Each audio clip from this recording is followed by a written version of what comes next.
obviously we're disappointed. We couldn't really get in a rhythm offensively. We'd like to play faster with more tempo. We were having to communicate so much up front. That was unfortunate. Maka did a great job communicating to the linemen that were out there, and Sincere did a great job running. We executed at times very cleanly. We just didn't execute enough, and you don't get as many possessions as you'd like to, but we were out there and we had some great drives and didn't score enough defensively. The fullback was just a killer at times, and then the quarterback and the big play action pass obviously got us late, and that we just changed the momentum, and that was unfortunate. But I want to brag on our special teams wasn't as good as they have been. We've been dominant in that area, and we weren't today. Very proud of my kids. That's 3 incredible opponents they played 3 weeks in a row. 3 very physical teams. I felt it all week that we were running out of juice. We did everything in our power to try to keep them up, but I didn't do a good enough job. So that's why we went down. So I'll take questions. Jeff, what happened with Lowell? What can you tell us about his injury? It doesn't look good. It's a lower body injury that whenever they have to take him off the field in a cart, it's not good. So, and he was playing his tail off. Man, he just such a warrior. Mama flew in to watch him play, and she's here with him. And, you know, it's tough, man. I'll be honest with you. I'm a human, and those are too. And you got to put your coach face on. But at some point, you like to catch a break, and we can't catch one right now. How did you feel the offense was working with Lowell in there? Were you happy with the production you were getting out of him, or how did you evaluate it? Yeah, he was playing fine. They did a great job. They changed a bunch of coaches up. They knew we're shuffling quarterbacks, so they did a really good job defensively. We saw it all. 1, 3, 6, 0, 4, and they just kept changing it on him. And he did a good job deciphering through it. We had a whole new shuffle offensive line. He was having to battle his tail off protections. It's not easy playing that position, especially when you got fruit basket turnover up front. And our kids did a heck of a job, man. They did. We moved them around, and I'm very proud of Maka leading that group.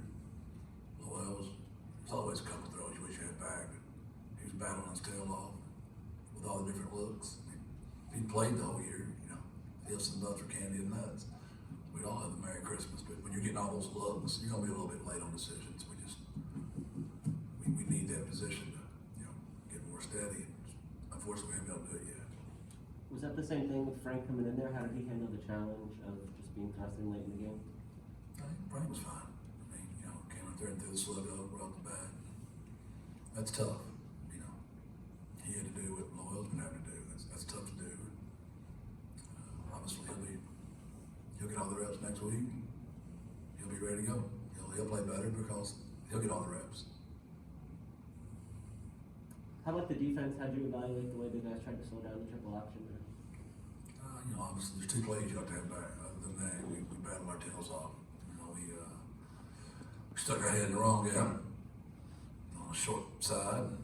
Fullback popped it, went long on us, and then the play action pass. Those 2 you like to have back.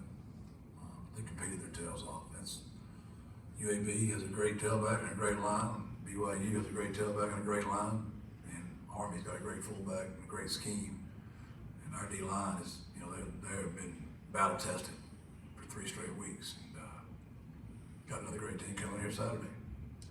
Did you feel like it got easier for your guys on defense to evaluate the different reads and be ready for the options as the game went along? Those guys are good coaches now. As soon as we get something figured out, they'd be on their next little deal. And we had to adjust again.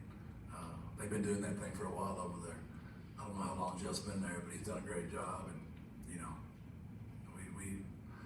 whenever you play a team like a military school, you'd like to have a week in the spring to work on them, a week in the summer. And then when you come in, you're not so drastically different. Just your scout team needs that work, So I'm not making excuses for my kids, but at the same time, I'm just being honest with you for my kids. Coach, 9 penalties, 85 yards. know this has kind of been something that has bitten you guys over the season, and we're working on, you said, week after week, cleaning up those small mistakes. What do you have to say about the penalties? I had to go back and look at each one of them. You know, a couple of them were legal procedure. They were doing a nice job up front of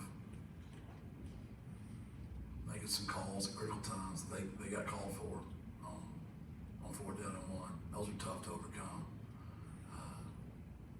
Trying to think of what the rest of them were, honestly. We had a block in the back on a kickoff return that I thought was a good call. We had a kid jumping in there, you know, on top. You know, that hurt a little bit. So I had to go back and look at them. Obviously, we had 9 penalties, 2 minutes. But I had to go look at each one of them individually. Our kids are playing hard, and they're competing and scrapping. So pre-snap penalties and post-snap penalties, I have a problem with. And, you know, whenever you're on special teams and you knock somebody to the ground, you're going to get a penalty. And we got to stop doing that. And today it was a young player that did it, and I got to grow him up. But yeah, we want to get that fixed. Jeff, you talked about you felt like this week the guys are running out of gas, the injuries are starting to pile up. Without a bye week, what can you do to help that? That's what makes my job, you know, tough, no doubt. And we took the pads off of them Thursday, and you know, it's kind of the how do I say this correctly? A blessing that we've played all these games in a row. What a tremendous testimony to our kids that we keep playing. And we played 6 games now.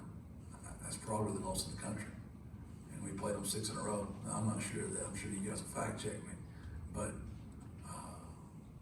there's good and bad with that, obviously. And I want to keep playing. We need to play. We're a young program just getting started. We need to go play. And but I got to have a fine line there. Louisiana Tech will be a different kind of ball game. You know, UAB's run the ball first. BYU run the ball, that big old line, quarterback play action. This team run the ball first. So schematically, it'll be more of a spread style. They do run the ball, don't get me wrong, but it's not a physical attacking style like we played 3 weeks in a row. I hope that helps some.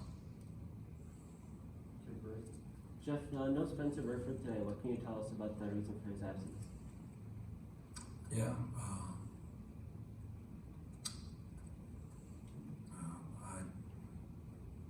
it's upper body. I don't know how I'm supposed to answer that question, Greg. Honestly,